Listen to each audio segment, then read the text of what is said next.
sehingga yang bersangkutan mengusulkan lockdown di akhir pekan seperti di Turki. Namun demikian itu kan pendapat pribadi ya, siapa saja, jangankan anggota DPR, pribadi warga negara boleh mengusulkan apapun terkait pencegahan penanganan COVID. Namun demikian semua usulan itu nanti akan dikaji, dianalisa, diteliti, didiskusikan, dibahas ya. Kami sendiri membahas masukan-masukan dari siapa saja, termasuk pemerintah pusat, pasti begitu ya. Kita tunggu saja nanti kebijakan yang akan diambil. Apakah dimungkinkan ada lockdown akhir pekan seperti yang disarankan Bung Syarif Daulay di Sabtu Minggu, ya kan? Itu kan banyak yang harus dipertimbangkan ya. Sementara kan kita Senin sampai Jumat bekerja, Sabtu Minggu digunakan untuk hari libur bagi keluarga untuk tetap rumah. Prinsipnya bagi kami adalah yang terbaik adalah kapanpun, dimanapun, siapapun, yang terbaik adalah berada di rumah dan laksanakan protokol kesehatan. Yang boleh keluar rumah bagi mereka yang berkepentingan yang sangat penting dan genting.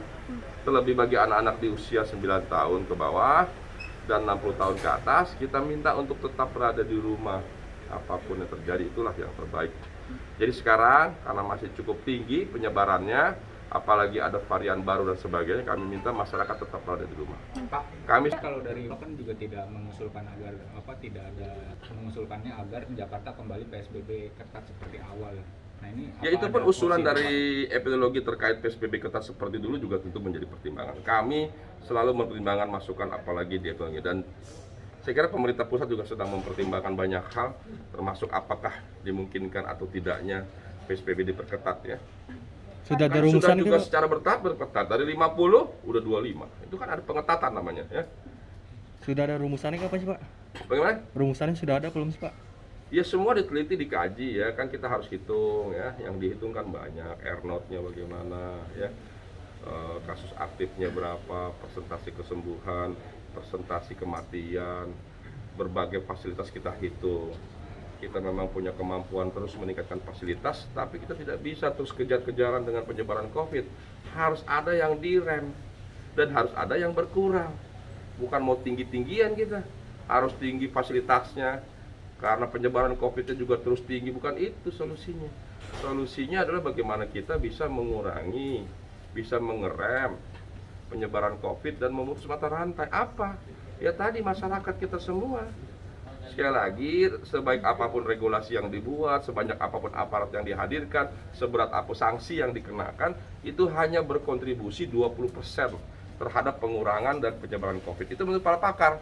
80%-nya ada di mana? 80% keberhasilan kita mengurangi, mencegah, dan memutus mata rantai terletak pada disiplin masyarakat, kepatuhan masyarakat, ketaatan kita semua.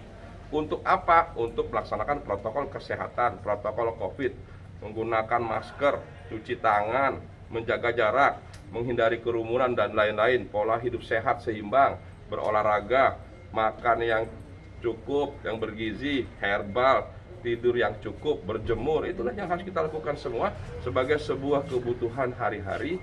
Jadikan itu sebagai kebutuhan kita. Sebagaimana setiap hari kita membutuhkan udara untuk bernapas, ya itulah yang harus kita laksanakan. Kalau itu dilaksanakan, insya Allah secara berangsur akan hilang, berkurang. Makasih ya. Jangan lupa subscribe ya.